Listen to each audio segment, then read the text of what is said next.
I'm Nam Kim, Professor of Anthropology at the University of Wisconsin-Madison. I'm also the current director for the Center for Southeast Asian Studies here on campus. I'm an archaeologist by trade, although I've delved into different career opportunities and professional opportunities over my life. But that's what I do at the moment. Welcome to The Vietnamese. I'm your host, Kenneth Nguyen. Being part of a culture of nearly 100 million Vietnamese people in the world today comes with a lot of pain, proud history, and privilege. Join me as I highlight and explore the Vietnamese experience from all over the world.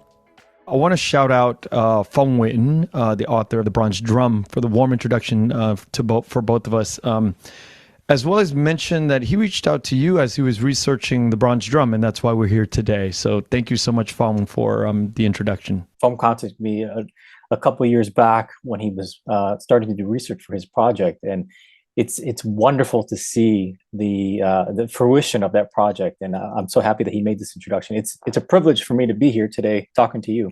My mind was humming when he said that there was a Vietnamese archaeologist that helped him on the book. I was like, I have to have you on the podcast, you know.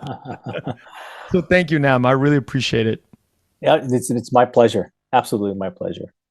So what does it mean to be Vietnamese? I think that there's a special context here for you because of your heritage. Yeah, that's a very complex question for me for a couple of different reasons. The obvious one, the elephant in the room is, my last name is Kim, which is essentially the Smith of Korea. So most people, when they see my name, they might be curious about Nam, but with the Kim, they're thrown. My ancestry is mixed, so I kind of consider myself, for lack of a better way of looking at it, a mutt of Cold War ancestry. Cold War. My father, Cold War. It's like my parents should not have met, right? My father grew up in the Korean Peninsula. My mother in the northern part of Vietnam. This is, early mid 20th century. These are two people that, under normal circumstances, probably never would have met. But because of conflicts that were happening related to the Cold War, the end of World War II, resistance against outside powers, all this stuff that was happening in the Korean Peninsula as well as in Vietnam, their lives were severely altered because of all that. And they found themselves being pushed away from their places of birth, their ancestral homelands. And then eventually they find each other.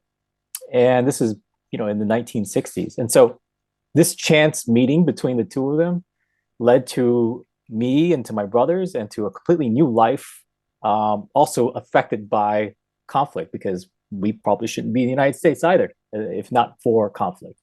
So when we ask that question about Vietnamese, for me, it's a very complex one from that standpoint, because I'm an American, I'm Korean, I'm Vietnamese, I'm of mixed ancestry, and it kind of is fluid, this identity, when and where it's used and how. And growing up, did you struggle with sort of identifying that, or was it a smooth for you? I wouldn't say it was smooth. No, this was something that, because my parents and I, we came when I was a year old, and we came to this country as refugees. Probably we were learning to be American at the same time. And that kind of identity was a little bit interesting for me to figure out as well. So as a child, I was constantly told, you are Korean or you are Vietnamese. And it depended on who I was talking to, right? People in the Korean American community here would tell me when I was a kid, your dad's Korean, so you're Korean. You need to remember that. And, then there was the other side of that equation. And then there was my own struggle as an immigrant, as an American, adopted. This is my adopted country, and I've been here since the age of 1, so I haven't known anything else. Yeah. To have that kind of mixture, I remember in my childhood, I was learning English from Sesame Street. Same time my parents were learning English. I remember going to kindergarten and using probably a mixture of all 3 languages, thinking, well, this is how everybody talks, right? But no, not everybody in kindergarten spoke Korean and Vietnamese. So it was a struggle from the beginning, but as I got older, it also became a sense of pride to have that diverse background, that multicultural background, and to know that my parents lived through really tough times, some hardships, and that we were still going through that as first generation immigrants in this country. All of that got mixed up in this notion of identity. Sorry, that was a very long-winded answer, but No. I mean, that's what we're here for. But can you imagine that there's people today that are struggling to survive war-torn situations, the same scenarios that our parents are going through or went through back in the 70s? There's like people traveling, trying to get across borders today and resettling and doing all this crazy shit that yeah, we think, that was done. That was like in the 70s. It's no more. But this is happening constantly throughout history. yeah. Isn't that mind-boggling? Mind-boggling. It is. Mind-boggling. How can this continue today? The kind of funny thing about that question is it's kind of tied up with my own sort of passion and intellectual motivation. So the reason I'm doing what I do now, the reason I'm in academia and I do research, has to do with certain questions that I had, interests that related to conflict. Why is it that we fight? What motivates people to participate in these organized forms of violence, right? On different scales, whether we're talking about at the scale of the nation or the state or in smaller scale societies. What is it about these behaviors and how it affects us? And also, when did it start? How far back does it go? Are we doomed to be like this forever? That's what got me into my studies. And, it's interesting to think about even just last year, right? When we talk about Kabul and the imagery that was coming out of that area, it was very strangely reminiscent to what was happening in Saigon, in 1975. And I remember reading about it, seeing some of the video footage and the photographs, hearing some of the stories. They were heart-wrenching. And my parents, I remember asking them about this, and they said, this feels the same like what we went through. Obviously we're not there. We don't know what's going on, but it feels like that. It brings back all of these memories. And you point this out. This is decades later, different part of the world, different set of circumstances, different culture, society altogether, but it's still a human story. It's still happening. Now, the sobering part about that is, as an archaeologist who studies the past and who studies, societies and warfare in the past, we see not the same movie, but we see elements of that have been playing for a very long time. But Nam, I have factions in my family that are really warlike amongst each other, and they will go at it in ways that are, you could see on the micro level, just a human inability to squash issues, and they just go at it. And there's no way I can reform them or have them see, hey guys, this is like on 1,000-year spectrum, like whatever you guys are arguing about is like dust particle. It means nothing to the greater. Why are you engaging in this waste of time? And it's like, it's just programmed into their sort of like, and it's not a cultural thing. It's just, I think, a human thing. And for you to say that you study, will this ever end? I am curious to what you think. What have you found? I mean, this pattern of fighting. Yeah, that's the big question. For me, for the longest time, it was how far back it goes. And the more I studied it, the more I realized that's not the biggest question. The biggest question is, will it ever end? Can it end? To answer the first question, the materials that I've seen, the records that we have access to, beyond the historic horizon, if we're talking about the material remains of past human societies, we can see it going very far back. And my own intuition, my sort of view on this, and this is work that I've been doing. I have been remiss not to mention my colleague, Mark Kissel. We have been publishing about this. So we have a book actually that discusses this particular question. Um, our view is, as soon as we became human, we were capable, because you kind of intimate when you talk about your family, it's a human thing, right? To have agreement and disagreement. It's a human thing to try to find ways to work together, to collaborate. But sometimes we don't agree on how to do things. And sometimes that can lead to arguments or debate, maybe even outright conflict, and maybe even violence. And humans are very creative in how they devise their sort of views. So we might be looking at the same set of facts, or we might look at the same object and have completely different ideas about how to describe it or interpret. That leads to differences of opinion. And I think that as soon as we became able to articulate those differences, as soon as we became able to identify different groups and identities, the potential for conflict had always been there. And for us, it's not really a matter of peace and war, conflict and cooperation.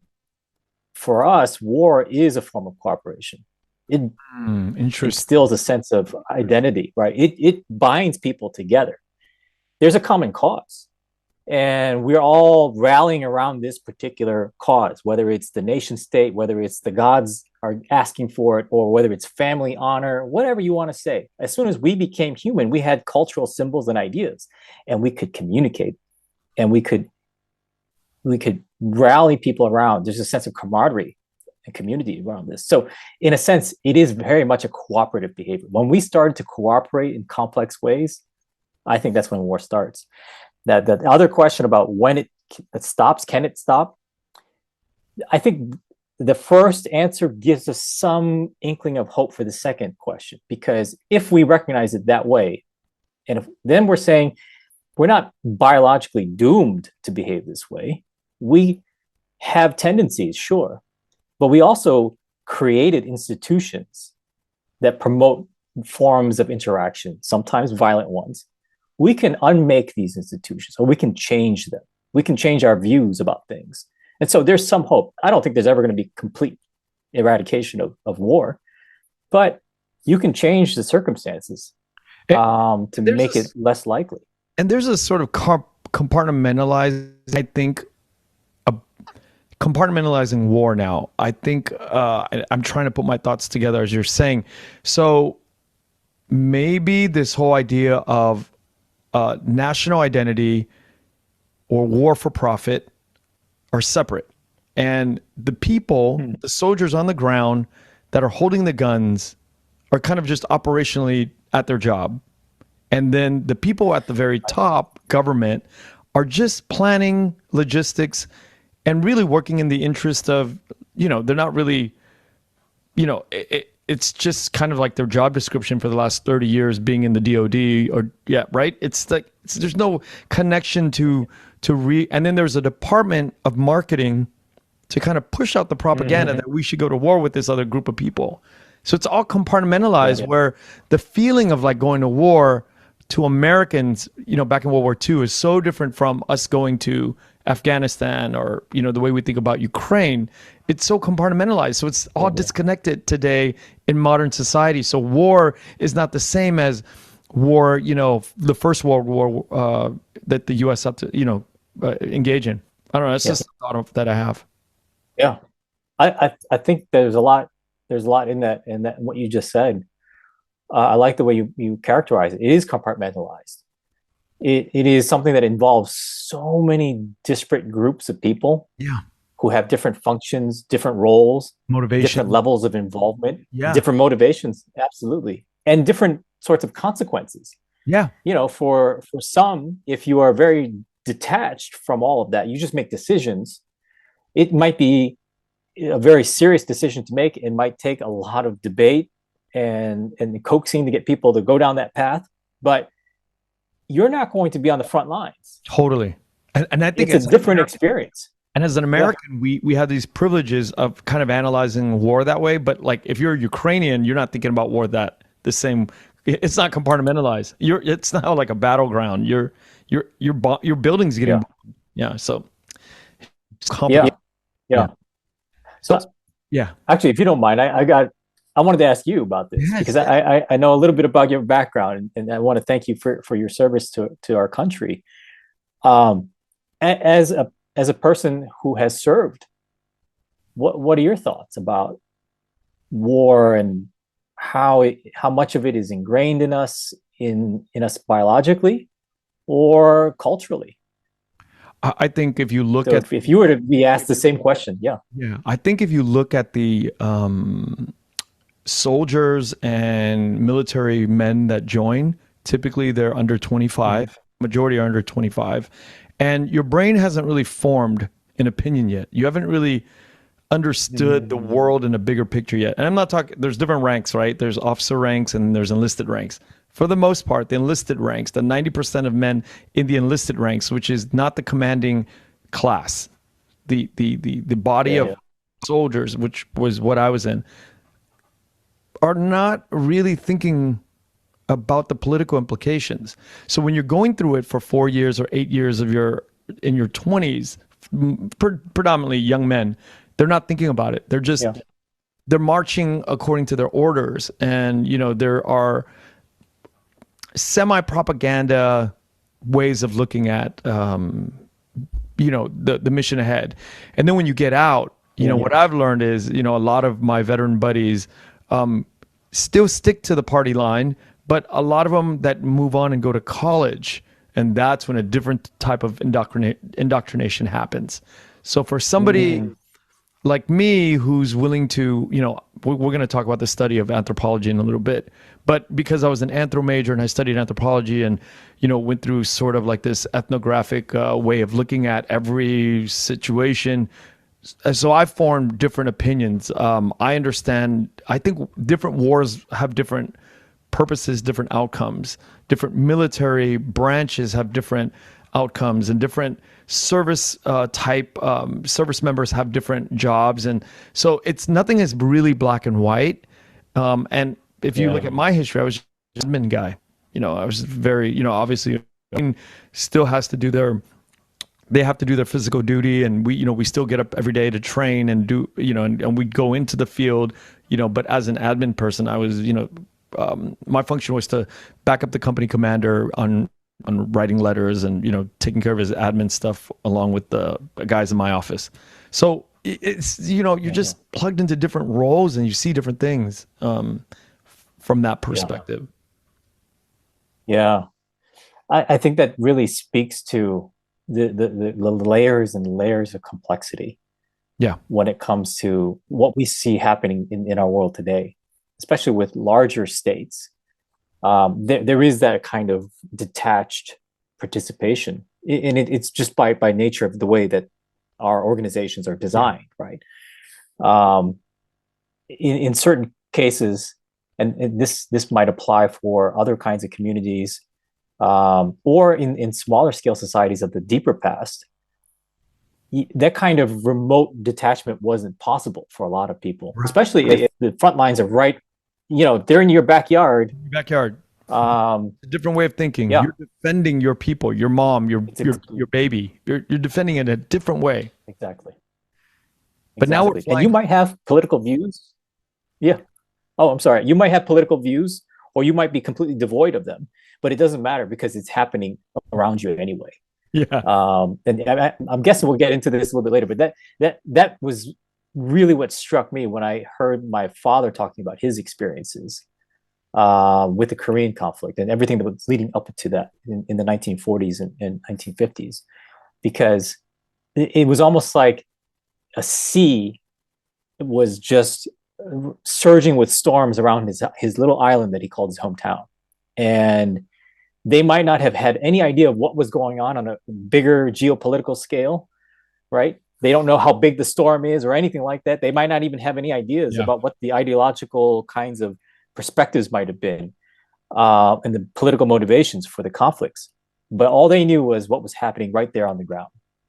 Before we do a deep dive into your work with ancient Vietnamese history and war and all this stuff, can we talk about the different branches of anthropology? Because I think that understanding sort of like the framework. It's important. And I've always thought that the different branches are so important to understand because it gives us a framework on how civilization has really unfolded, right? Yeah, yeah. So this is not the case everywhere, but in the US, for anthropology, we are talking about a few different subfields. On the surface, the umbrella is we're interested in humans. We're interested in human culture, human societies, and the different subfields approach their questions, their methods, how we gather data and analyze, and all of that a little bit differently. There's a kind of there's a different set of foci, right? Cultural anthropologists will use ethnography. They'll study recent or current societies. Biological anthropologists or physical anthropologists study human evolution. So changes in our species, our ancestors, what maybe primate data might tell us about human behavior in the past and now. Ongoing changes, actually, even within our species. The archaeologist is very interested in the material remains as the main source of data. So we're interested in similar kinds of theories and similar kinds of questions regarding why certain things happen within a society, how people organize themselves, why do certain rituals take place, the origins of religious thought, anything you can think of. But we look at it from the material record. So the archaeologist is interested in all those kinds of data sets. There's also linguistics as well. I don't talk a lot about that in my work, but that is also one of the pillars, using language and reconstructions of language. It's sort of like excavation through that data set. But those would be the main subfields for anthro in the United States. It's amazing. Yeah, linguistics is often not thought, like a layman doesn't think linguistics is part of the anthropology field, but it very much is because, forensic linguistics and finding out root words and where things come from, you can kind of track where people are moving and how things are kind of like blending with cultures. Exactly. Yeah. Absolutely. So in the present day, or even tracking it back into the past. Yeah. In some ways, you can for archaeologists, it can be very important as well because you can correlate ancient migration patterns and movements of people of different ethno-linguistic backgrounds and try to connect them to landscapes, to sites, to artifacts, and so forth. So there are very interesting ways to reconstruct the past through different data.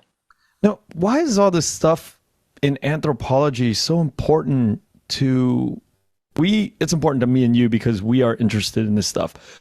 Why is it important to governments and other organizations? And why do they fund this kind of stuff?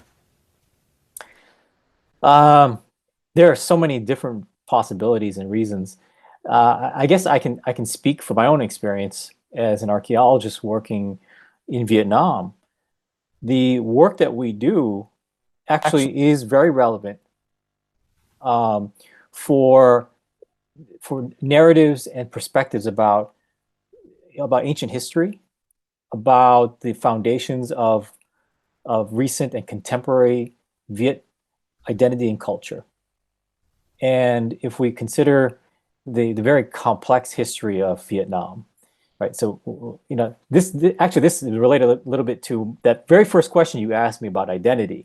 My sense of Vietnamese identity is not just my own personal background, but it's also tied to what I know about the history of Viet culture. Vietnam, as we know it today, did not exist 500 years ago, 1,000 years ago, or 2,000 years ago. There's been transformation over centuries, over millennia. And oftentimes people ask, well, how far back does that go? And what does the archaeology tell us about that? And that can segue into the work that Phong Nguyen had been doing for his novel as well, and what he illustrates. It's a very complicated answer or set of answers. With places and sites in Vietnam that are attached to certain kinds of narratives, to histories that have been documented, maybe even folk tales and legends there's a very tangible set of materials and places that can be connected to imagination, national imagination. And that can be tied to feelings of identity, how people are connected or rally around something. It can be tied to post-colonial independent movements. So if we think about everything that Vietnam has gone through in the last couple hundred years, right, with the French, with the Japanese, with other superpowers, resistance, independence, civil war, there has always been a sort of search for previous forms of identity that can bring people together, that bind them and instill a sense of community. So how do we rally together and fight for a common cause in very important ways? And archaeology and those materials and histories can be incorporated, sometimes appropriated for these kinds of agendas. What, I know this is going to be a very broad question, but what in the timeline, or when in the timeline, were we actually calling ourselves maybe not Vietnamese, but we were probably, mentally extricated from the Chinese or the Indians or whatever group, and said, this is a standalone group of people. And I think in Chinese, we're known as Yunnan, or there's a term that separates, Chinese people from Vietnamese people. But when is it that we as a group of people recognized ourselves as we are, like the Americans, the US is like 1776, we cut ourselves off from the British Empire, British government. When did Vietnamese people cut themselves off and say, we are finally standing on our feet. We are who we are. We're Vietnamese. Yeah. That's a tough one too. I wish there was a simple answer for that. Maybe the long, drawn out, complex answer. So the analogy to American history is an interesting one, because that's recent history. That's a drop in the bucket when you think about it. And we have records, we have texts that can pinpoint specific years, specific role players, agents who are part of that change. So we can rely on those kinds of information. When it comes to the idea of the Vietnamese, I think Viet itself, if I'm not mistaken, people have talked about how it's connected to Yue, this moniker. And if we were to look at it from the perspective of the Chinese, because we can't separate Vietnamese history from Chinese history. There's a very intimate and complex relationship that goes back a very long time. But from the perspective of the Central Plains of China, they viewed everybody to the south, and actually in all directions outside of the Central Plains, as the barbarian world. They were like the Romans, who viewed other areas of the world as the unsophisticated people that needed our civilizing.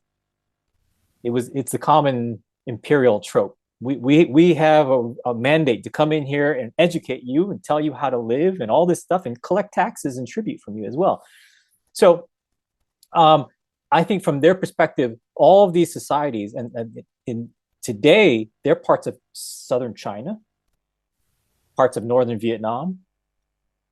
But 2,000 years ago, we don't know exactly what languages were being spoken in all these areas. Wow.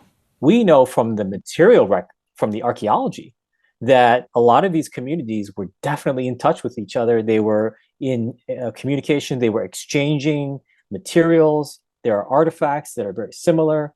There are styles of living, architecture, etc., that show these groups of people were connected. Now, we don't know if they viewed themselves as part of one people, or if they viewed themselves as a common community or identity. But we can see from the materials, they're definitely in touch with each other. And they're somewhat distinct from other areas, like the Central Plains. So in a way, you might say, well, maybe that's the origin, right? So something like 2,500 years ago, you start to see these connections really becoming very prominent, especially in production of bronzes, for instance.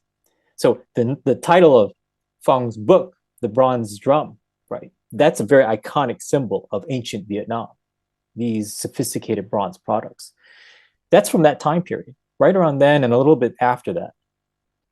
Then you have this very complicated episode when the Han Empire expands southward. They come into that area around what is Hanoi now, in that Red River Delta, and they annex this part of the world. And essentially, the Chinese would stay for about 1,000 years. Wow.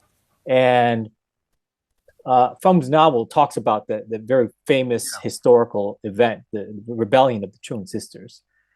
But there were multiple sorts of forms of resistance and integration and conflict and rebellion. We go through ebbs and flows for centuries. It's after that period comes to an end, around the 10th century. This is with Ngo, that the Chinese are gone, and there's a sort of independence that's regained. Whether or not you want to pinpoint that as the beginning point is debatable, but some people would argue there's a reason why they claim independence at that point is because the Viet sorts of ancestral identity, they never went away. They've always been there. And it's only in the 10th century, roughly 1,000 years ago, that we see this new period of history kicking off, and then the various dynasties that we know of coming into existence.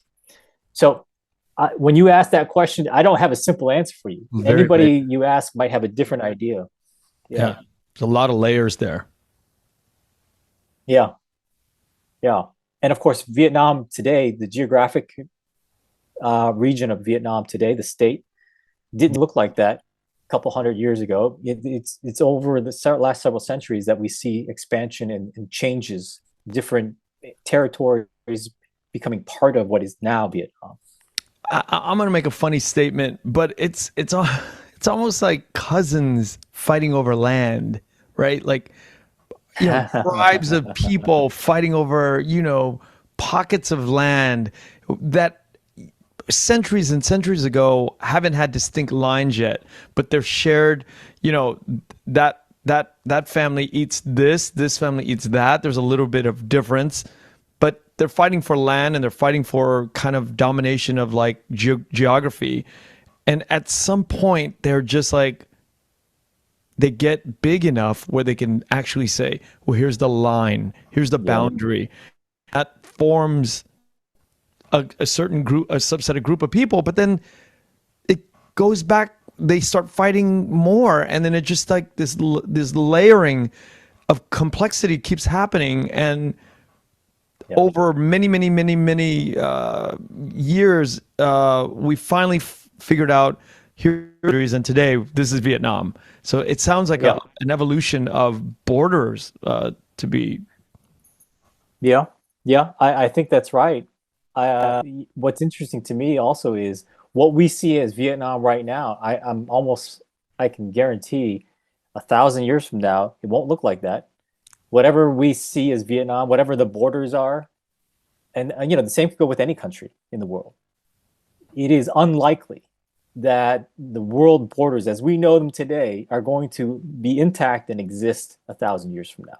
If the archaeology and the history has taught us anything, is that kind of cultural change, political change, is constant and very, very complicated. So those layers are going to keep coming, right? They're not stopping. We haven't reached the end of human history. It's still going on. So fascinating. Is the subject of anthropology and all of this ancient Vietnamese origin research important to people in Vietnam and to the government of Vietnam?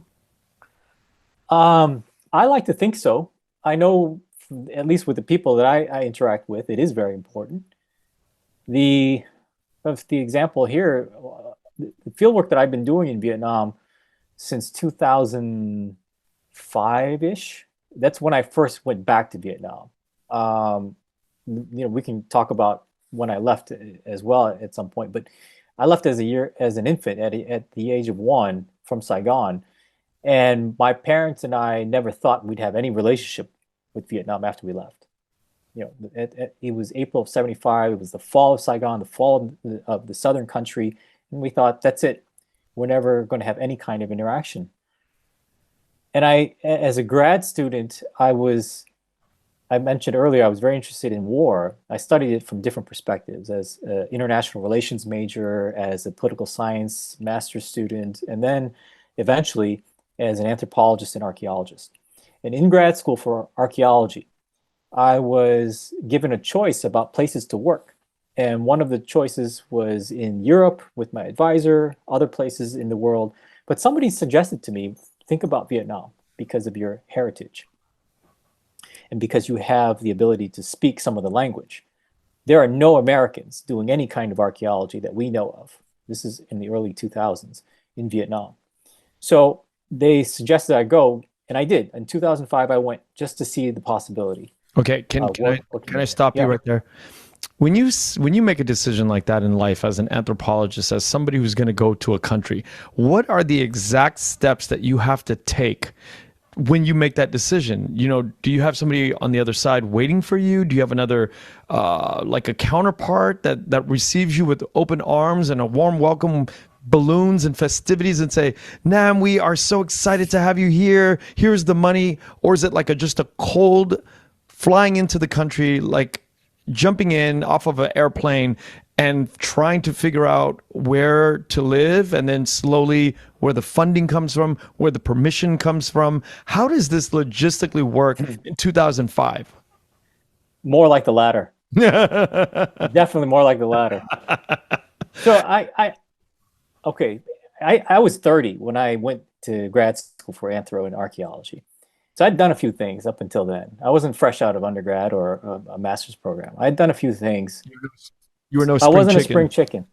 But part of the experiences I had to do with startup work, entrepreneurial stuff in the private sector, working in Asia. So I had a sense of what that would look like. So when people presented that possibility to me, I wasn't afraid to try it. I didn't have any committee members or advisors who had any contacts or projects in Vietnam. Yeah. In fact, when I asked them, I said, okay, I'd love to go. Who should I talk to? They said, well, you got to figure that out. You got to figure out who's doing work in Vietnam from other countries, because there are none that we know of from this country, from the US. Figure out who they are, who their contacts are, because I couldn't find a website for Vietnamese archaeology or anything like that at that time. So they said, figure out what they're doing, get in touch with them, and then in concentric circles, find your way to the center, right? And that's what I did. I wasn't afraid to give that a shot. And once I started to get some contacts in Vietnam, I emailed some of them. They're folks at the Institute of Archaeology. This is part of the Academy of Social Sciences in Hanoi. They were so friendly. They said, they didn't want to communicate too much over email, but they said, if you're here, come visit us at the Institute and we'll talk about things. So I booked a flight and I went. So when you say, was there a big party and all this stuff waiting for me? I had a name and an address and that was about it. So I went, and this was in 2005. I met with some folks at the Institute and I had no idea what to expect. In fact, my parents were kind of nervous about me going. This is, again, given the circumstances upon which we left Vietnam. They weren't sure what kind of experience I was going to have. And they were a little bit concerned about it too. But when I got to the Institute, I met with folks and they were just extremely friendly. Once they realized I could speak the language, once they realized my mother was born in Thanh Hoa up in the north and she had ties to different provinces in Vietnam, they knew this backstory, because people were asking me, your name is Kim. You don't really speak with an accent when you speak Vietnamese. We expect you to be, have an American accent or a Korean accent. You don't look Vietnamese either, they would tell me. Wait, you speak Vietnamese fluently? I wouldn't say fluently. And at the time, it wasn't fluently. But my Phát âm, the pronunciation, was very good. And this is because of speaking with my mother growing up. I never took classes. I never formally trained. But because it was one of my languages at home, I could hear the tones and I could pronounce the tones better than the average American might, right? So because of that, they were very surprised, and everywhere I went, people thought I was Japanese, Right. just looking at me. Um, so I was sort of an oddity. But once we started to break the ice and talk about my interests, why I was there, they said to me, I'll never forget this. Okay, we'll work with you on whatever you want. What do you want to do? What research are you interested in? What site do you want to work at? And I wasn't expecting that. I was sort of floored by the question. So I just said the biggest site I could think of at the time, and that was Co Loa. That site is located right outside of Hanoi, and it is a nationally significant site for the Vietnamese, for its history and so forth. So that popped in my head. I said, if there's any place I'd love to work, that's it, Co Loa. And they said, okay, we're going to introduce you to one of our colleagues who does work there. He wrote his dissertation about this site, and we'll see where that goes. So I started to meet folks. They took me out to Co Loa, out in the countryside, and from there, everything just snowballed. They said, when you want, all you need to do is bring funding, because we're sort of strapped for resources.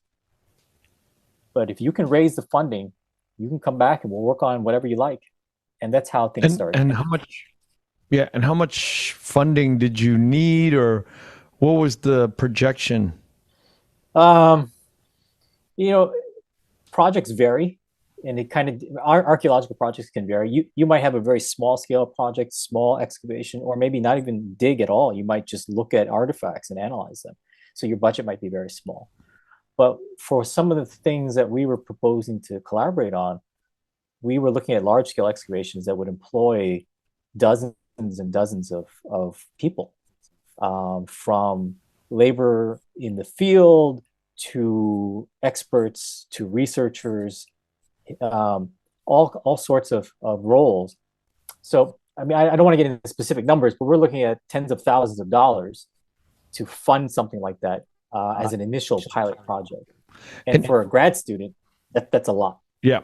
But how do you know that there's something there? You know, you're like, hey, let me get tens of thousands of dollars, but then, because you have a hunch? I mean, how does this work?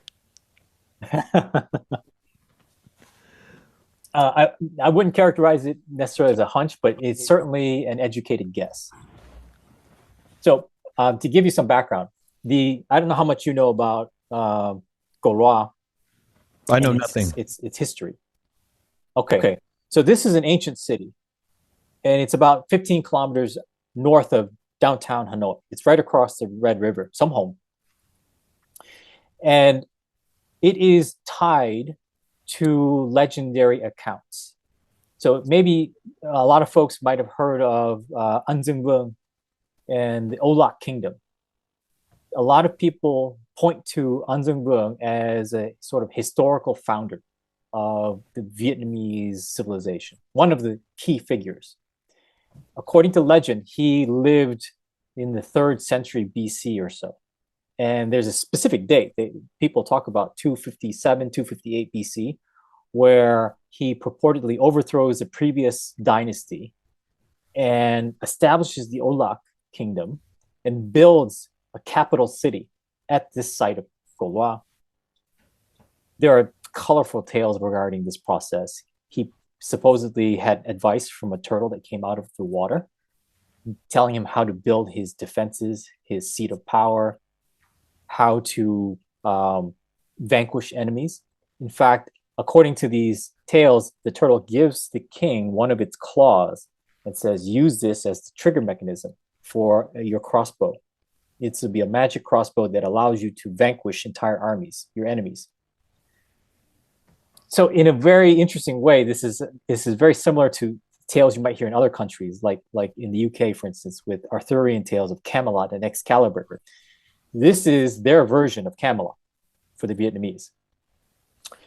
My mom told me when she was growing up, her brothers and her in school, their textbooks, they knew about An Vương. This is history. This is part of the accepted conventional wisdom.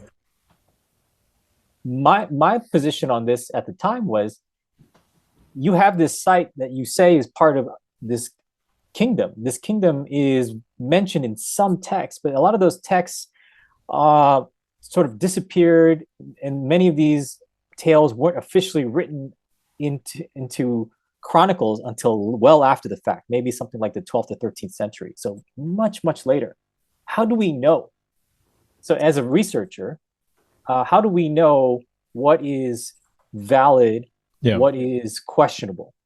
So I said, if we know where this site is and people connect it to that history, let's find evidence. And one of the things I suggested was let's excavate some of the monumental features at the site. And by that, I mean the site is connected to these earthen ramparts, these big walls made of earthen materials. The legends say that there were 9 of these walls around the city. If you look at the walls today, if you look at aerial photos and satellite images, you can see 3 very clearly. And what I suggested, and my colleagues agreed that this would be interesting to do, is let's excavate through one of the ramparts and see if we can find artifacts and other cultural materials to identify the builders of this ancient city, the time period, the construction methods, any kind of information that can give us ideas about when the city emerges and who might have been responsible. So that was how we started that project. Earlier, you'd asked me how it's connected to national significance and why some of these episodes might be important for people. While we were digging, I remember vividly, it was a sort of dance because I was this foreigner. I might have been viewed in a different light because of my ancestry, but I was still very much an outsider. And I was a graduate student too. It wasn't like I was an established researcher with a reputation or anything like that. So there were moments where I wasn't sure how things were going to go. And I was also worried that, well, we know that the Han Empire came into this area right around 100 BC. There's a textual account saying 111 BC, they annexed this area. And some people debate, maybe the Han were responsible for bringing quote unquote civilization to this area. And if that's the case, maybe they brought forms of governance, forms of bronze industries, forms of agriculture, and maybe they were the ones that built these huge monuments. Maybe they were the ones that were responsible. That wouldn't jive well with this Vietnamese perspective, right? That we were here, we had something complex, this was here before the Han, so we predate all that. So I was a little bit nervous about that. And we had visits to the site during our excavations from the deputy prime minister of the country, from the former president of the country, who were very interested to see what we were finding.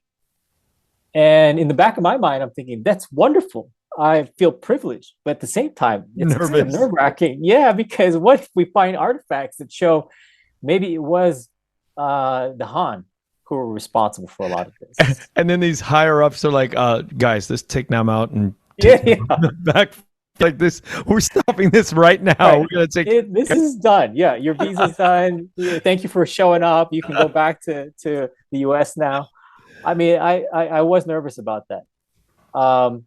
But you know, in actuality, my colleagues were and continue to be wonderful.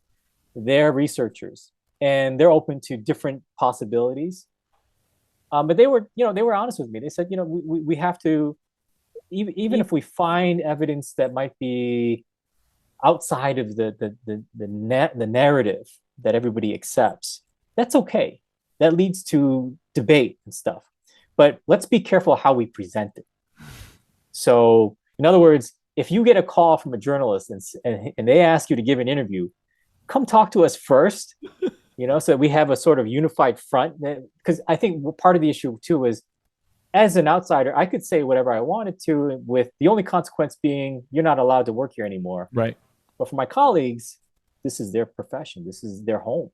This is their community, their ancestral community. They're the descendants of this history. So it's very different. Yeah. So what did you find? What did your team find? Thankfully, we found evidence that the constructions of the walls predated the arrival of the Han. we found evidence of very sophisticated forms of construction, bronze production that might have been monopolized in some way by a centralized authority, that this entire city was connected to some central society. It wasn't just free form, things added here and there, accretion over time.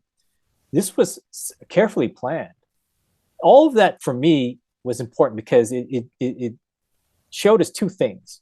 One, that time period before the Han definitely saw something important, something complex. Maybe it could be the kingdom of Olak. Maybe Anzangbung existed, maybe not. I don't comment specifically on that. But something was definitely there, and it was local and quote unquote indigenous. The second thing was that, for an anthropologist and archaeologist who studies these topics of state formation and urbanism globally, oftentimes Southeast Asia is left off the table of discussion. And when it is included, people talk about later examples like Angkor, for instance. And this is in more recent history.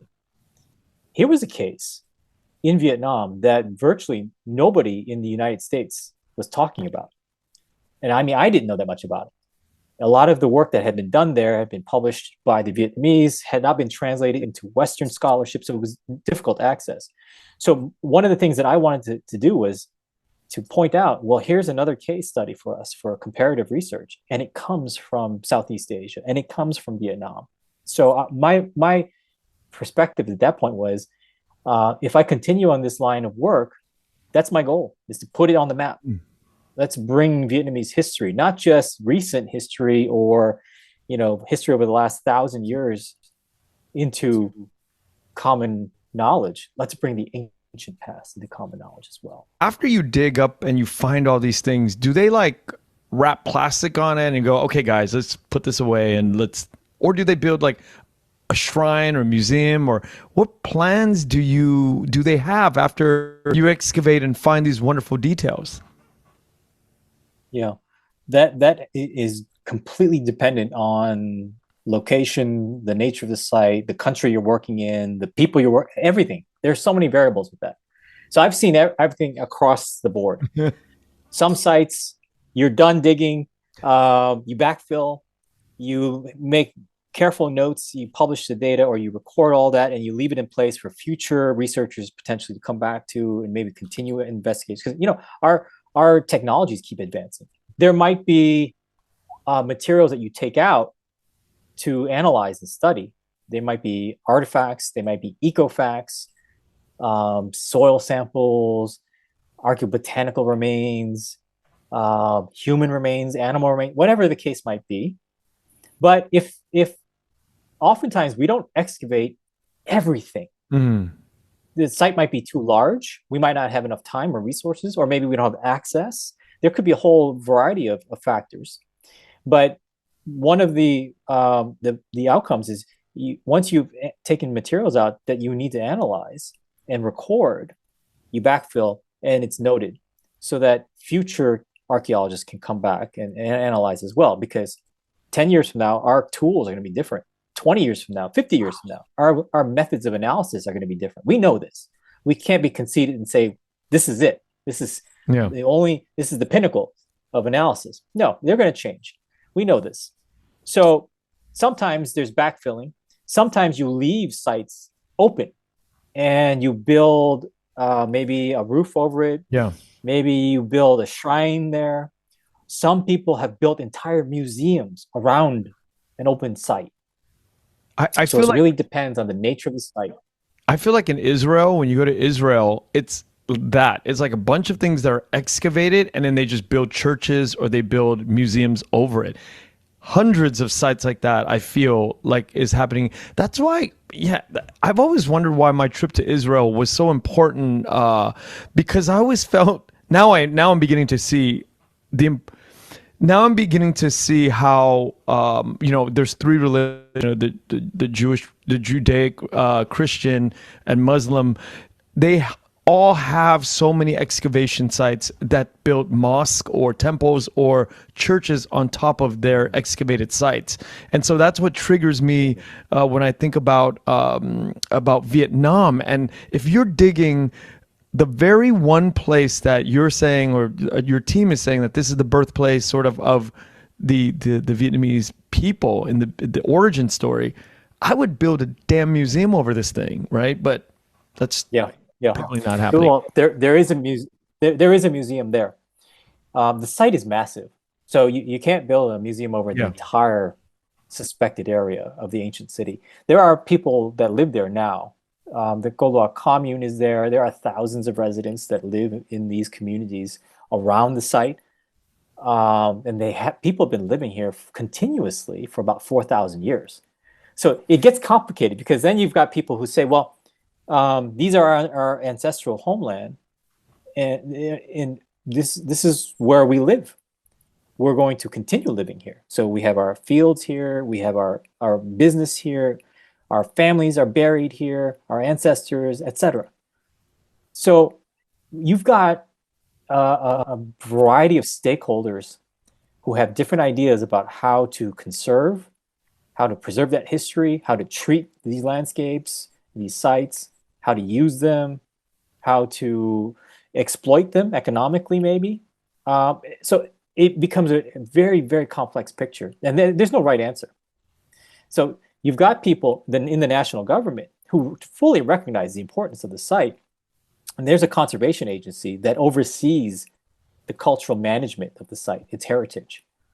This agency actually is responsible for 2 sites in Vietnam.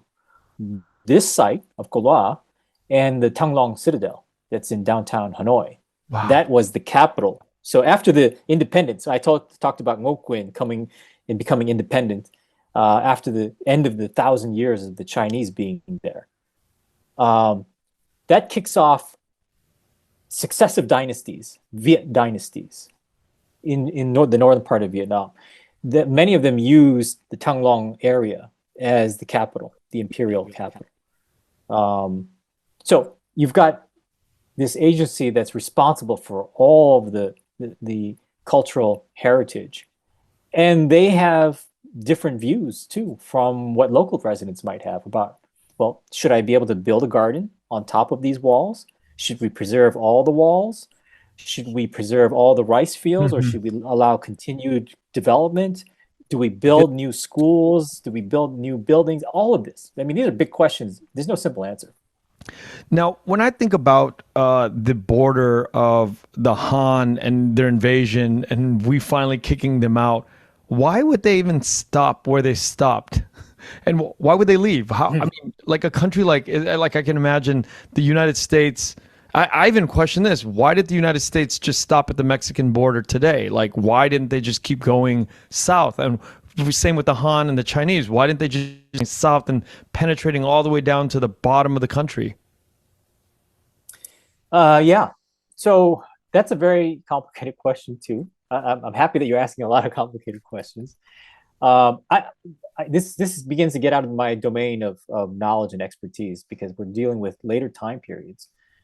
But for the Chinese, the various Chinese dynasties, I think one simple answer is they may have been very preoccupied with everything that was happening within their own quote unquote borders. So things closer to the capital or the Central Plains. Conflicts maybe with other areas of the so-called barbarian world. I think they were pushed south because they were interested in gaining access to certain resources, maybe certain landscapes for products, ivory, spices, other kinds of materials from this sort of southern latitude, but also ports, maybe areas that they can launch from for shipping and commerce. Once they got that material, once they got access, maybe they didn't need to push further south. They got control over a lot of these economic interests. The other part of the answer is Vietnam, as I mentioned before, looks like the way it does today because of stuff that happened in more recent centuries. Back then, The Chinese pushed to areas what we consider central Vietnam today. That's about as far as they pushed. Oh. Everything further south wasn't necessarily part of Vietnam, right? There were other kingdoms and other societies. So there were probably competing pressures, and that's probably the reason why you don't see them going even further and further. You know, this Arthurian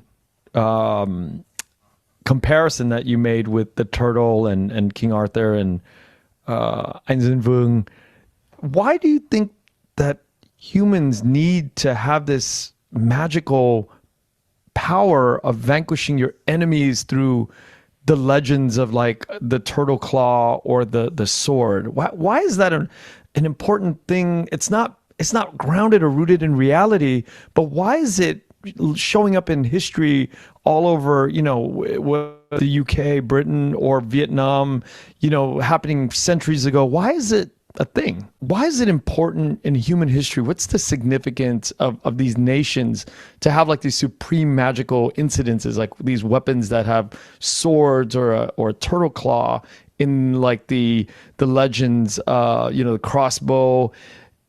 What is that? Why do we need that magical element? Yeah. There might be a couple of ways to answer that off the top of my head. One is we love stories. Humans love stories. We love the elements of mystery that might be associated with these stories. And there's a sort of fascination or curiosity that we have. It grasps us, it captures our imagination. But the other part of the answer, I think, is it has to do with power. So when we talk about what Excalibur might symbolize, or what An Giang Vuong's crossbow might symbolize, that's power. If you are able to vanquish your enemies, that is something that you have that gives you leverage, that gives you power, and that's tied, at least in my view, to authority. Why is it that some people get to be the king? Why is it that some people get to be in positions of authority and power?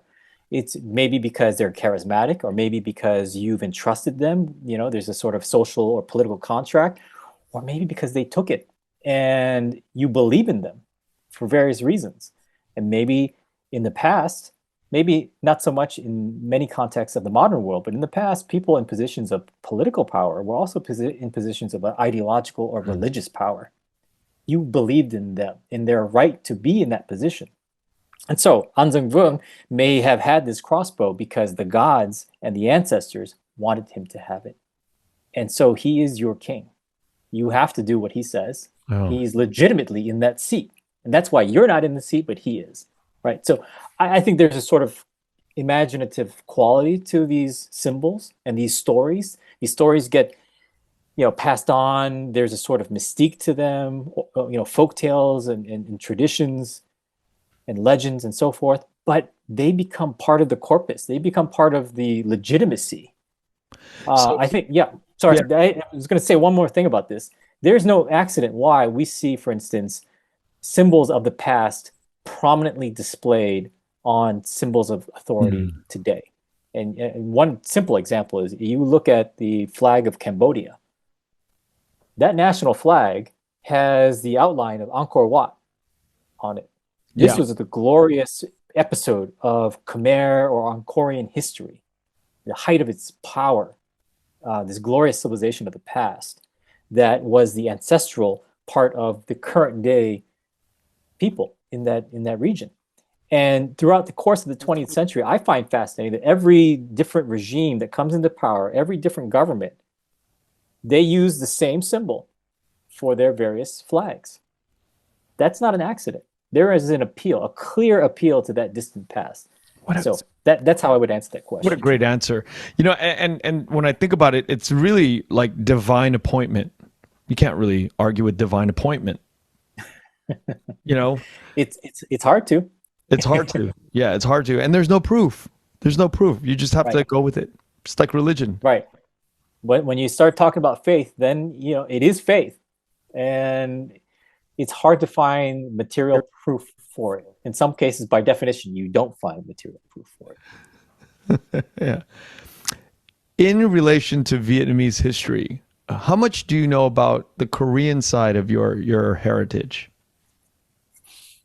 I know much less about the Korean side, and it's something I'm trying to remedy.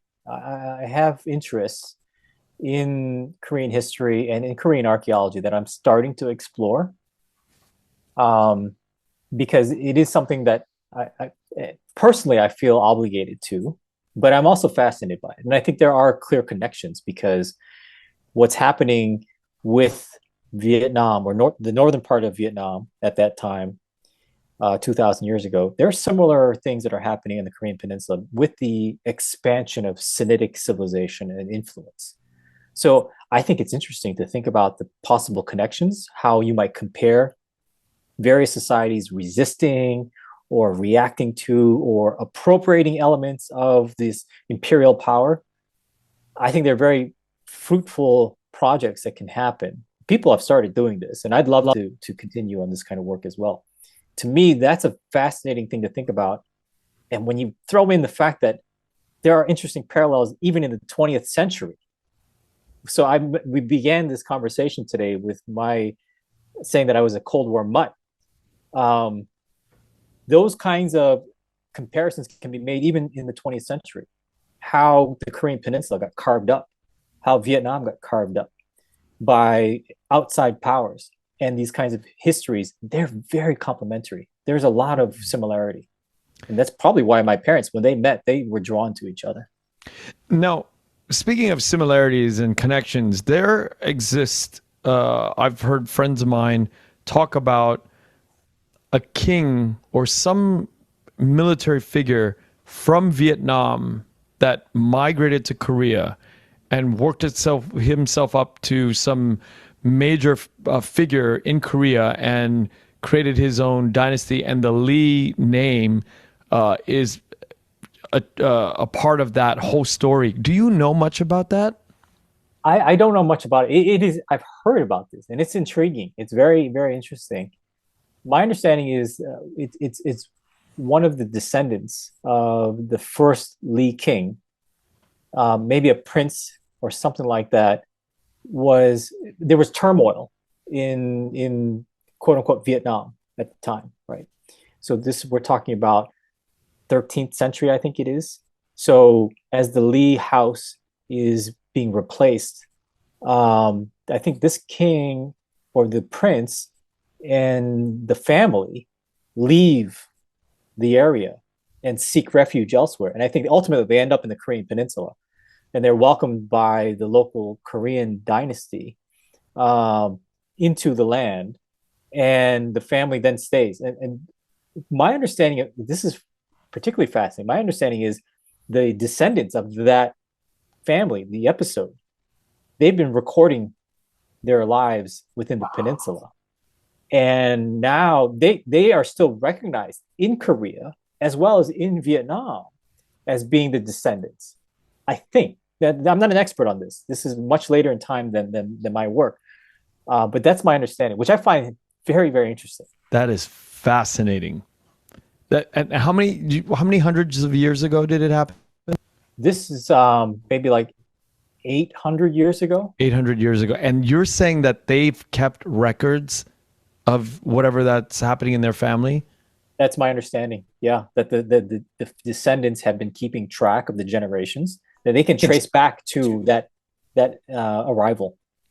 If anybody's listening out there, if any audience member knows of any academics that are studying this particular phenomenon, we would like to have them on the show to speak with Nam and I.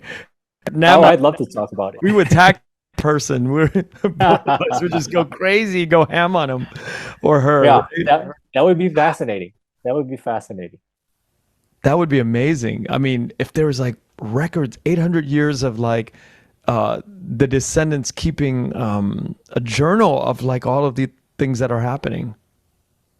Yeah, so I want to say I saw my mother was the one who actually brought this to my attention originally, and then I did a little bit digging. I didn't have a lot of time to do this, but I think I found a couple of articles that talked about some of the family members, the descendants of the modern day, who are actually going back and doing things in Vietnam. So there's a connection now between the two modern countries that is related to this very interesting historical uh, episode. What are some magical moments that you've had in your career or your research journey so far? Hmm. Um, I think that original excavation, the field project at Co Loa, this was back in 2007. So I mentioned I was there in 2005 for the first time, Yeah. and I was given this sort of invitation to come back if I can raise funding support for it. I suspect my colleagues thought they'd never see me again because here I was, this grad student with big ideas. They were probably thinking, let's see if he actually comes through, right? Maybe this is too difficult Yeah. to do. But it took me 2 years, and I was able to find funders, supporters, and I'd like to acknowledge, especially the Luce Foundation, the Henry Luce Foundation. They funded the first excavation for us. So I was a grad student. I came back. I came knocking on the door and said, "I'm back, and I have support now." But when we embarked on that first field season, it dawned on me. It started to hit me how I was doing something that I never dreamed I would be doing. And it was personally connected to my identity, to a part of my identity that was sort of buried. Forgive the pun here. Yeah. But sort of it was tucked away because, as I told you at the beginning, when you asked me what it means to be Vietnamese, my conception of that was from the lens of an immigrant, of an American, of a former refugee, whatever. But it wasn't connected to the actual homeland. So to be able to go back there and work on a facet of history that was related to my mother's ancestry, to my relatives, and to that part of my identity that I hadn't really thought that much about, that to me was a magical moment. To be able to not only participate, but to actually dig, to excavate pieces of history that that were put into the ground, that were made 2,000+ years ago, and then placed into the ground, and then we are unearthing them for the first time. Yeah. And touching these objects, right, that our ancestors were part of. That was a magical moment. Now, how does the government control what's coming out of the earth on your excavation? Do they say, tag it, give it to us, we're putting it in our museum? Who's overseeing the property that's coming out of this project? So the way I would answer this is it's not necessarily the government. It is the various institutions that are responsible for cultural heritage and archaeological research. So that would be the agency that I mentioned earlier, the Conservation Agency, the Institute of Archaeology, some of the local provincial museums and so forth. So there's a variety of people who participate in these projects. We get permission from a lot of different people up and down before we even start. Oh, wow. So it's one thing for me to have funding, but I can't do anything until I have permission. So my colleagues and I, we're collaborators. We co-direct all of these projects, and we figure out what kinds of questions need to be answered that everybody's interested in, and we get permission from people to do the field work to try to answer those questions. In doing so, there are materials that come out of the ground. The bulk of that material does not leave the country. I don't take it back anywhere. I don't bring it to the US. I might bring some things here and there for analysis, but the bulk of the artifacts and materials stay in country. They're examined in country.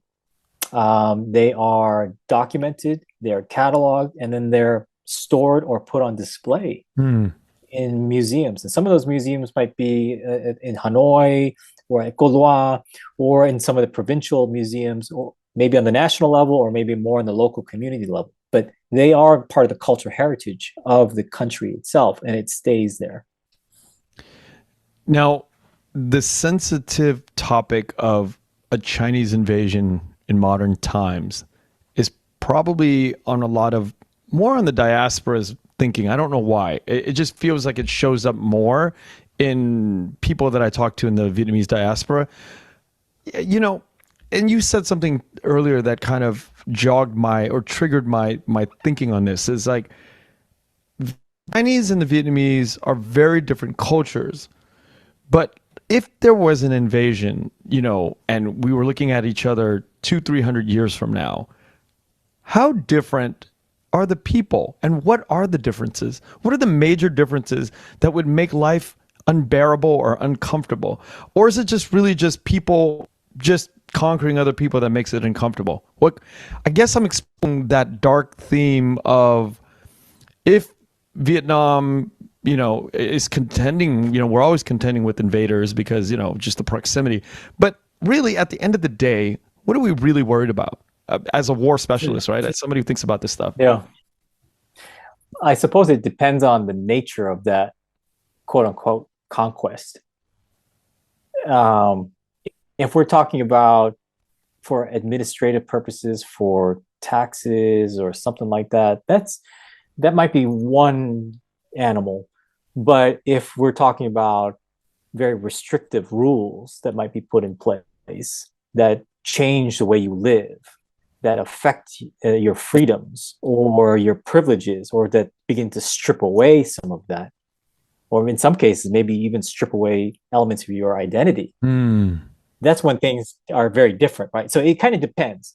My suspicion is when the texts say that the Han come in at 111 BC, it's more of a sort of superficial arrival, and things don't change too much, not yet at least. There might be more and more of a presence. Maybe there are migrants from the north that are coming to live in colonial sorts of administrators and so forth. But things begin to change maybe within a century or two. And this goes back to the Tum sisters, because it was probably around that point that things became a little bit too oppressive, that people started to say, no, we're not going to take this anymore. We're actually, it's not worth it for us to just let things stay the way that they are. We'll take a risk, we'll risk life and limb to change things. Right. And you see these revolts happening. So what's similar, what's different? It goes back to what we were saying earlier.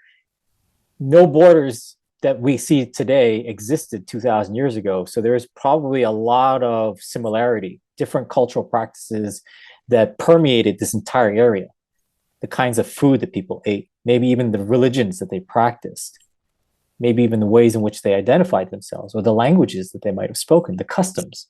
There might have been a lot of overlap. So when you have a new government coming in, maybe that doesn't change things too much, not at the beginning. But once things begin to get right down to the nitty gritty, and they're saying, well, you can't worship this God anymore, or you can't, trade with these people anymore, or your name is now this. That's when people start to have a big problem. I mean, I can tell you my own experiences, my father's experience in Korea in particular. He was very young when the Korean War started, but even before that, the Japanese were there.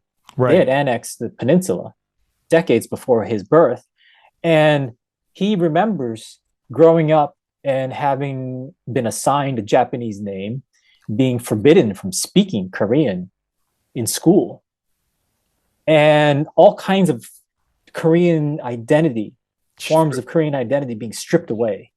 Not only stripped away, but then being downplayed. Like that is beneath the rest of us.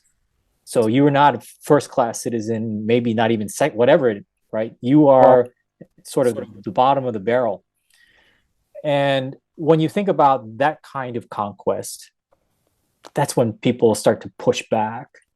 So there might be very similar ways in which people live, how they ate things, how they viewed the world, how they farmed, the kinds of tools that they use, maybe even marriage practices, funeral practices. There might be lots of similarity.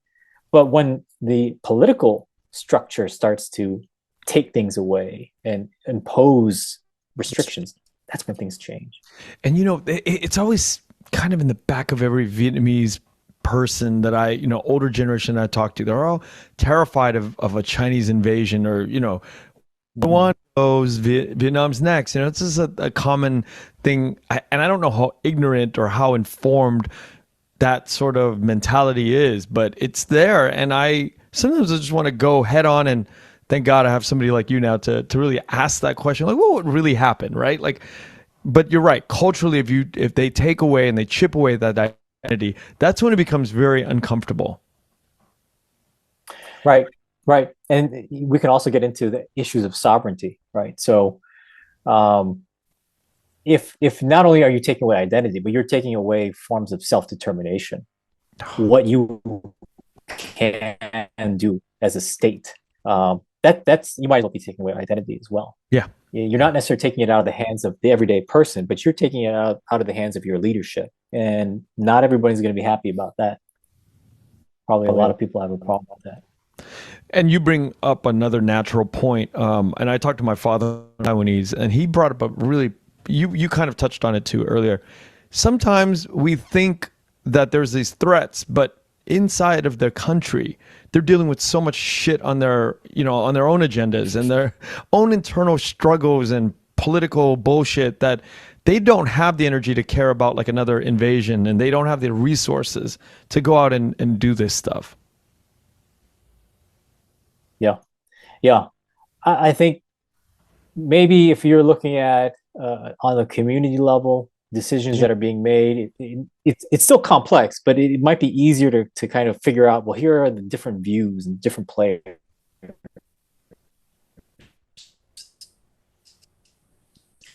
The largest in the population. And did we get cut off there? Yeah, we did a little bit. Okay. Okay. Let me make sure we're still recording. Okay. Yeah, we are. Okay. Okay. I don't know where we got cut off. And I don't know where you want to pick up. You were asking me about decision making.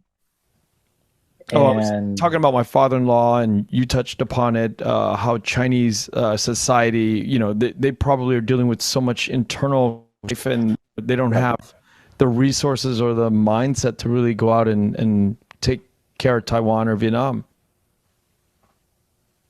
Yeah.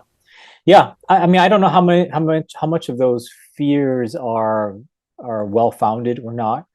I think there's some legitimacy, some validity to some of these concerns that I think is there. But at the same time, how likely is it that China poses a direct threat to Vietnam? That I think is debatable. There might be elements of security concern, and we can point to some of the disputes over the South China Sea, for instance, or the Eastern Sea from the Vietnamese perspective, the Spratly Islands and others, skirmishes that have happened. But it is really hard to say on a day-to-day level from year to year.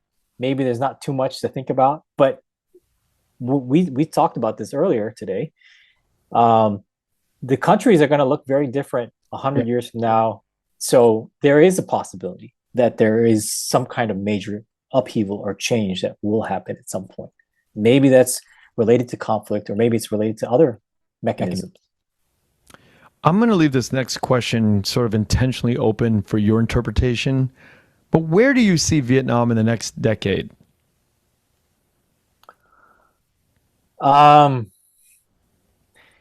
It's hard for me to comment directly on that, because I don't study the contemporary aspects of Vietnam, not nearly as much as I would like. And my experiences are very limited to, my interactions with these archaeological projects, these historically oriented projects.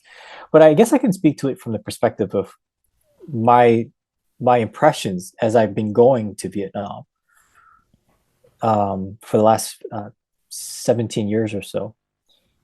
I see it a country and a lot of people with hope and optimism about what the future holds. every time I go back, things look different, things Yeah. change.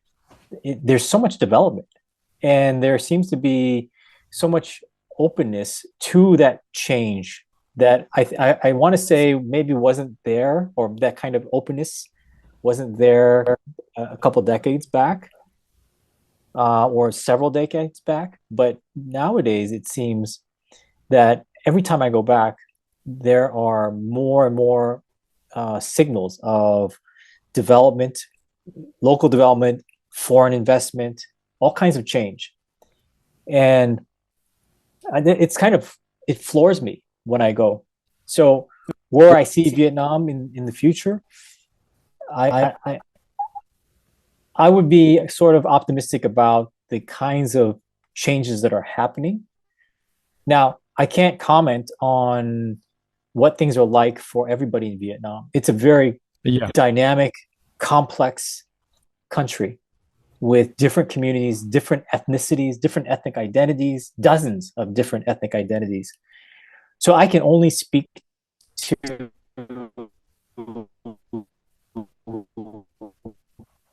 the kind of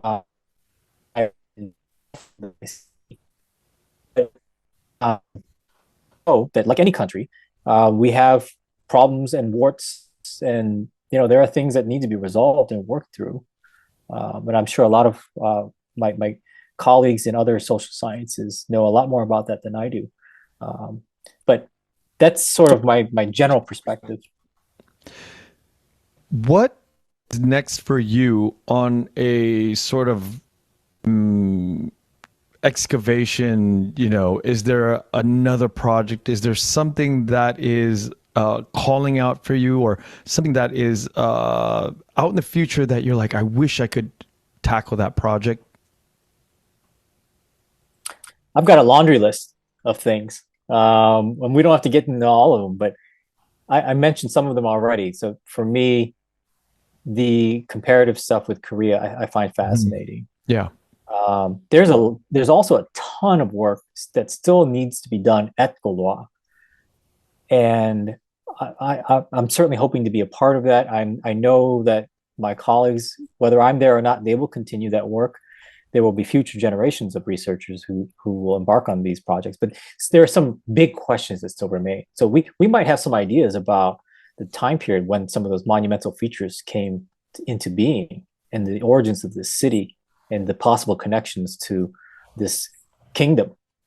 But for me, if we could find more evidence of the people that were living at Co Loa at that time, cemeteries, settlement sites, residences, a tomb of a royal figure, for instance, maybe even An Jung Brung if he existed. Those kinds of things would be fascinating, would be vital to augmenting our understanding of this very important part of Vietnamese history. We're also doing other things there, like examining new data sets like LiDAR. These are aerial imagery about the site, maybe giving us clues about other walls that may have existed, because the legends say that there were 9, and we see 3. Conventionally, people talk about these 3, but there may be more, and we've started to see evidence of this. My colleagues and I are working on this. We haven't published this yet, but if we do find strong support for that, that's just another piece, another pillar in the story of An Jung Brung, because maybe those tales were accurate. Because we do find artifacts like crossbow materials, the bolts, the triggers, and so forth. So elements of the fairy tales, they do exist. There's material support for them. We just don't know if all of that is 100% accurate. So that's sort of at Co Loa. I'm also very interested in parts of my own family history. And this has to do with my parents and what they've lived through. This connected to the Cold War, to World War II, to resistance against the French, and so forth. All of the stuff in both areas. For the last decade or so, I've been documenting their stories, recording them. And I'm hopeful that at some point their stories can be told in some kind of format. This is still being worked out. My parents thankfully are still around, and they can continue to participate in this ongoing family project. But I'm hopeful that at some point we're going to be able to put that story out there, because I don't think it's a very common one. Mm. A lot of us have stories about conflict and war, and maybe even refugee experiences. A lot of Vietnamese people in the diaspora have very similar stories. But what I find interesting about this is my father's part of that as well, because he's lived through two wars. He lived through the Korean conflict and the Vietnam conflict, and then for them to flee as refugees, this time together, but it was not the first time in their lives that they fled as refugees. I don't know if you know this, but we left by helicopter off the USAID building in April 29th of 75. So this is Operation Frequent Wind. This is the Marine operation to evacuate people out of Saigon. We were on one of those Hueys that got out of there. I don't remember any of this, obviously, but I heard about all these stories, and I've been documenting them. As you probably can tell, they've shaped me, right? They've influenced me to make decisions in my life. And now, as a sort of homage to my parents, I feel as though those stories need to be told. And that's the project that I'm hopeful to be working on next. Well, I hope to, one day get a copy of that story and read it. You've sent me some pages that you wrote, and they're fascinating, and I hope that you'll finish it. But another thing that I hope, then we've talked about it too, is perhaps you can record your mom and dad right now and eventually cut it up into a podcast and, be a companion piece, because a lot of people don't read nowadays and they listen to Audible and audiobooks. So the option of having, the ability to read it or to have them speak some words. And, that's a big part of Vietnamese history alongside the Korean history in your life. And, be fascinating to be able to listen to all of it coming from your dad's mouth into our listeners' ears. Yeah. Yeah. I love that idea. I think it hadn't occurred to me until you and I talked about it. And I think it's a fantastic idea. Yeah. And it's actually, I've spoken to them about this, and we're thinking about now next steps to start audio and maybe even video recording some of these accounts, these vignettes, to complement what I've written down and recorded. And maybe, who knows, maybe there's a podcast in the future somewhere. I don't have any experience with that. I've been on this side of the interview, never on the other side, or never on the production side. So I'd have to kind of muddle through that, but I think that'd be a fantastic way to start. As somebody who's lost their father, I really regret not having the know-how at the time. He died about 11 years ago. Mm-hmm. I didn't know at the time how to do all this stuff. If this was around when he was alive, I think I would have gotten a good, I would probably sit down with him for a good month to really drill down on, because now, his brother just died last year. That was the last guy in five siblings of that side. And we cousins nobody has history to the story or the lineage of that family. The last guy died, and they were all really badass guys, amazing human beings. And I really wish that, really wish I could have recorded at least one of the guys, because, I want to know more about my grandfather, or their grandfather, actually. Their grandfather was, I think, full-on Chinese. Full-on Chinese from China. And, wow. Just to hear, I heard about him a lot growing up, because their father died, so their grandfather took over responsibilities of raising them while their mother went out and had to work. So anyway, that my point is, I wish that at some point I could have recorded all of those guys, and to have their voice in my ears, and their voice in my children's ears. Yeah. Those the little bits you've just shared are I find fascinating. It would have been fascinating to hear more about those experiences. What motivated certain people to go places, right? To migrate to a new area. and what life was like when they did that. Yeah, the little that I know was my great grandfather had, they shaved the first part of their hair off, and the back was long. They had Yeah. hair, and he was a groundskeeper for the, I think it was like the governor of Gangta or whatever they're called. He was the groundskeeper, and he noticed how educated the people in the area of the Kikidai, I don't know how do you say Kungdai. It's the inner circle, how educated. So this this groundskeeper made sure his son got the best education, and that kid went on to become like the chief of police, and then all the sons were in the police. So there was this really interesting story of that family, but it's gone now because we just didn't have that understanding of that stuff is gonna go and it's gone. And I wish. Yeah. Thank you for sharing that. That is it's very sobering to hear, but it's also inspiring because I can see the need to participate in these kinds of endeavors and to carry them out now, right? Not waiting. And you think you know your dad, but wait till you turn on the recording equipment. You're going to know 30-40% more, and it's going to jog his memory, and he's going to it'll be an outpouring of details and facts, and then you can just use hours and hours of that to cut into a podcast. Yeah, I love that idea. So I'm going to make that a mission. That's going to be something we're going to work on. Yeah. I mentioned it to them already, and they're excited about that possibility. So I'm going to take a crash course in recording and editing and potentially putting it out there, broadcasting it as a podcast. Okay, so actually, Ken, I was curious. You had asked me about my view of being Vietnamese. I was curious how you would answer that question, and also what your relationship to Vietnam is today.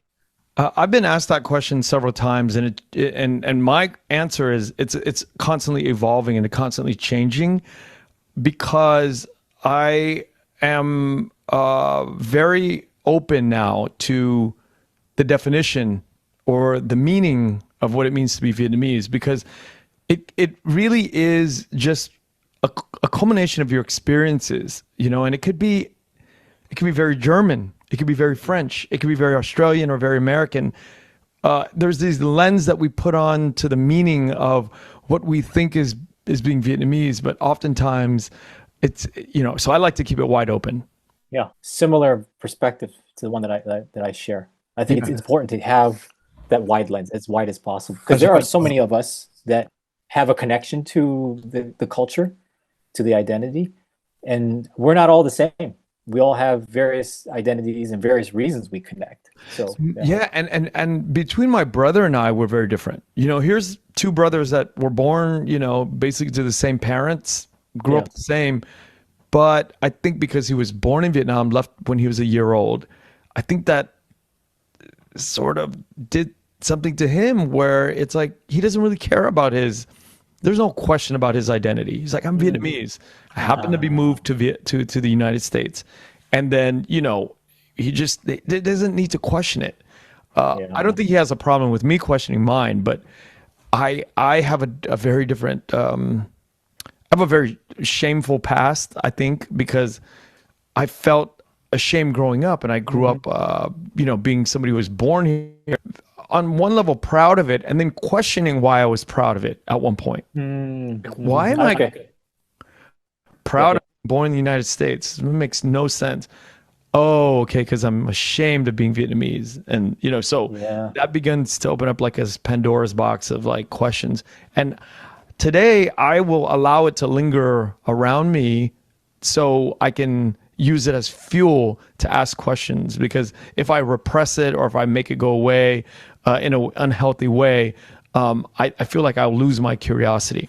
So I'll let the sort of like fester and linger and kind of ferment inside of my mind.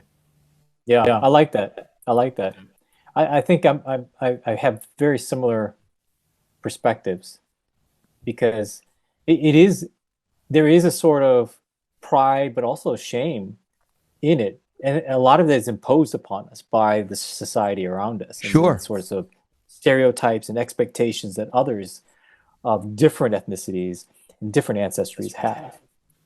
Their And perceptions of Asians, their perceptions of Vietnamese, of others, right? And that's symptomatic of American society in general, yeah, and the views of others. But it's a very complicated world that we live in, for many of us. And I appreciate your view about this being a Pandora's box. Once you start going down that road, and you allow all of these things to come into your head, and you explore, you pull at those threads, and you figure out, why is it that I react this way? Why is it that I feel this way? It opens up all of these other questions. And I think it's important. It's important, especially in today's yeah, American society, it for really is. us to talk about this. Um, for me, it was interesting being in Vietnam doing research, because uh, I wasn't viewed, as I said, I was viewed as somebody who might be a foreigner, who maybe was Japanese, but I would sometimes use that to my advantage. You're not truly Vietnamese. That's right. So that's why when I make mistakes, if I forget to say something, if I forget to go in the right order of respect, it's because of my American side. Or Yeah. I blame it on my Korean culture, or I blame it on whatever. But there are cards that we play, and they can be tied to identity, and identity is so fluid, right? And that's what I think we have to be open to this. So I like what you said a little bit earlier about it be constantly evolving for you, this form of identity, your notion of Vietnamese. Yeah. When I was 17, I got this tattoo of Vietnam on my shoulder. And I was just coming into the Marine Corps, and there's all these white corn-fed guys, big guys, that I hung out with, awesome men that I learned a lot from, and, became good friends with. But I still had this very insecure feeling of Vietnam. And I think a lot of friends that had friends that were gang members at the time had these tattoos. And so it was a form of pride, but then I had to question that. Like, why are you proud to be born in the United States? And then why would you be proud to have the tattoo of Vietnam on your shoulder? So all of this never made any sense to me until I, really start to explore all these themes. And all of it is silly if you think about it. This pride of being born in the United States is a silly thing. This tattoo, and then I questioned myself about the removal of the tattoo. I'm like, wait a minute, Well, can't do that, because removing the tattoo would signify a certain shame that is like, now you're really not dealing with the shame. You're yeah, yeah. No, I understand. So I'll share with you. So my brothers, my younger brothers, they were both born in the U.S. They were born in Chicago, and they're given names. They have Korean names, just like my name. So in Korean, my name would be Kim Nam-chul. Um, but they go by their American names, Tom and David. I have so I had a Catholic name that was given to me, and I could have adopted it as my sort of westernized American name, but I didn't want to. And I remember as a kid, my parents maybe explored this possibility with me, and I remember telling them, "This is the name you gave me. Wow. I'm not changing that name. That's the name my parents gave me. I need to own it with pride, whatever it is." So I remember people questioning my name, maybe some kids making fun of the name, whatever the case might be, mispronouncing it. It's unfamiliar, right? But in my mind, that comes with the territory. You know, whatever it is, that's your identity. You're proud of it. It's your family heritage. You stick with it. And I'm glad I'm at this stage of my life. I'm glad that as a child I made that decision. Yeah. Now I'm not saying it was the right decision or not, but for me personally, I'm glad that that was the decision. Yeah, I mean, at such an early age to have that mindset, it's like, and I'm sure it doesn't sound like you grew up around a lot of Asians or Vietnamese or Korean people. You know. It was a mix. Yeah, it was in Chicago, and there were a lot of people from different cultures, different backgrounds. Was your relationship to Vietnam today? Wow, nobody's asked me that. What is my relationship to Vietnam today? Pure love. I have a lot of love for Vietnam, but still, there's still a distance, and I'm not just physical distance, but there's still a longing to be back in the mothership, right? To be accepted, to be, to be known as some son of Vietnam that can make the idiomatic jokes and understand all of the fine details of, like, when the women are sitting in their nhạc rau, they're peeling vegetables, and I can jump into that and be a part of that. Or the guys are smoking out in the dinner table, and they're smoking cigarettes, and sitting with those guys and just being able to be one with that, Yeah. all of that is. Or when I meet a group of corporate guys doing business in the Bay Area, and they have a certain way about them, to be a part of that, so this idea of being Vietnamese is like, as long as I go anywhere in the world and there's Vietnamese people, and there's one or more, or there's a group of them, that I can feel, this identity with that group. And I think I work towards that, and I don't mind working towards it until the day I die, because that's it's a source of joy and energy, good energy for me. I love it. I love everything, the good, the bad, the warts, everything that's the Vietnamese culture. I love and adore. Yeah, that's an awesome answer. That the first part of it actually jogged something in my head when I first started doing field work in Vietnam. I had some grasp of the language, but because I was so out of practice, people were talking way too fast. Yeah. And I couldn't understand what they were saying. And actually, part of what you were saying jogged my memory about something when you were talking about the ladies in the field peeling the vegetables. A lot of the laborers who work with us on our excavations actually are women, local farmers, and their families.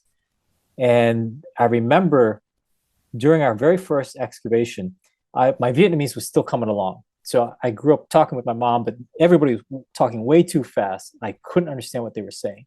So I was there for months. The first few weeks, I couldn't understand what anyone was saying, and they knew that. So they knew me as the foreigner. And I was always wondering, what are they talking about? Because they were excavating, but the whole time they were chatting, laughing and chatting continuously, nonstop, these women. And after a while, I started to realize that they were talking about vegetables, they were talking about their kids, and they were talking about me. And they were making jokes about everything. So when my language started to pick, because every night after the field, I'd go back, and at the hotel I was staying at, I would sit in the lobby and talk to the staff. They helped me with my Vietnamese. I helped them with English. So everybody was benefiting. My Vietnamese was getting better and better. So one day I bided my time, and I just busted out, and I talked to them back, and I joked with them about how I understand everything they're saying, about how they're joking I need to take a Vietnamese wife and all this stuff, and how much they were always curious, like, how much money do you think he's making working here overseas? What do you think they're paying him to do this archaeological work? Do you think he would take a Vietnamese wife? So all this stuff, I knew they were saying it. So at that point, I just busted out in Vietnamese and answered all these questions. And they were shocked, but at that point, it broke the ice, right? It was just joke, joke, joke from then on. And did you feel Vietnamese at all? I think that's when after that? Yeah, that's when, I mean, I never thought about it this way, but if I wanted to pinpoint the slippery slope to feeling more accepted, that probably was part of it. Once you start joking with people in that language, I think they accept you, and they're comfortable. The ice is gone. Everyone's comfortable. There's a sort of proximity, right? It's not elusive anymore. You're next to each other, and you can say things to each other. And sometimes the local idioms, as you say, they come out, and you can understand them. And if you don't, they're open to telling you well, this is what it really means. Yeah. This is how we say things, right? And this is what we mean when we jab at you. You're one of us. And I think that kind of acceptance, I really began to appreciate it because of episodes like that. Yeah, that's the beauty of it, especially if you're like, you've been growing up and living outside of Vietnam forever, and then there's the vegetable circle that's happening on the floor. Exactly. The vegetable picking circle that happens on the floor of some house that you go to, and all like these ladies, because it happened when I was growing up in LA. There was these women that would come from Vietnam, and they would stay at my parents. We had my mom and dad shared a house that they bought with 4 other families, siblings. And so they bought this big 13-room house. And as the siblings would move out, my mom and dad would pay them their share as the prices went up. And then they owned this house. And then all these families would just come over, cousins and uncles. And so they would have these vegetable circles on the floor. And you would hear them bust gossip. And my brother and I would fly we would fly right into the circle and just sit there and listen to these ladies gossip. And that's where my fascination, my love, and my brother and I will mimic these ladies with each other now. We'll say terms like Hanoi, that means like, what I heard, what I heard, so. Oh yeah. So those things That's are awesome. cool to me. Yeah. Very, very awesome. Memories. And, when I go back to Vietnam now and, I see family members that are doing that, I just slide right in and then just shoot the shit. And Yeah. I'm 6 foot tall and I'm like massive. And then I sit with this circle, and then I try to get into the gossip circles and, ask funny questions and stuff like that, and just try to just be a part of it, even though I know I'm not really, but it just feels good to kind of know that for hundreds of years, like there are people in our families. This is the way we lived, and to be a part of that is such a tangible experience for me. Yeah, there's a connection. There's a thread, and it's humbling to know that you're part of that. Mm-hmm. Right? Yeah. It goes all the way back to however many generations ago, and it continues through you. Yeah. Right? If you can be a part of that, if you can appreciate that, you become part of that thread to pass it on to the next generation. Yeah. There's a deep appreciation for me. Like if I walk into an aunt's house and there's like 7 of them, and they're working to prepare a meal for like our families that are getting together, there's this comfort of walking into a house like that, knowing that these vegetable circles are happening and they're sitting around peeling fruits or something, and they're just sitting and gossiping. Oh my God, that kind of stuff for me is, up there, along with me having sessions with good friends of mine that I go back to Vietnam. And it's all a delightful experience. Yeah. Well, thank you for answering my question, for sharing that. Nam, I want to thank you for coming on today. It's always a breath of fresh air to hear ancient, facts about the Vietnamese culture. And I tell most of the guests that come on, I really wish that, you at some point in the future, beyond the Phong and Tuan Le episodes, to reach out when you have new things to share with us. I'd be happy to do that. I'm very glad we got the chance to meet and to know about each other, because now I feel as though there will be opportunities for us to grow from this relationship. So I would welcome that opportunity. I would come back. So I would let you know if there are any updates. I'd be happy to come back on and talk about them. Wonderful, Nam. Thanks again. Thank you very much. I appreciate it. Thank you for listening to The Vietnamese with Kenneth Nguyen. The Vietnamese is produced by Brittany Tran. Special thanks to Jane Nguyen, Catherine Nguyen, Tina Pham, Sydney Jamie, and Christo Trin. Please find us on Instagram, Facebook, and TikTok at The Vietnamese Podcast.